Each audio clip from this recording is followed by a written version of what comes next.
ଜୀବନର ପ୍ରତିଟି ପାହାଚରେ ସୁଖ ଖୋଜୁ ଖୋଜୁ ଶିଖିଗଲି କମ୍ପ୍ରମାଇଜ୍ କରିବା।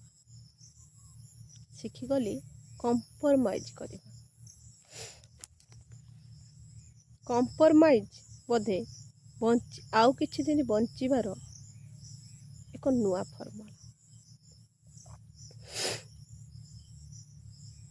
ଯାହାକି ଜୀବନକୁ ହତାଶ ହେବାକୁ ଦିଏ ନା।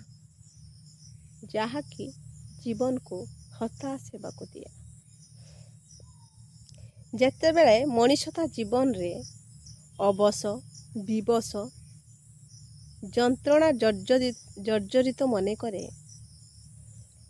ସେତେବେଳେ କମ୍ପ୍ରମାଇଜ୍ ଆଉ କିଛି ବାଟ ଚାଲିବା ପାଇଁ ଶକ୍ତି ଯୋଗାଏ।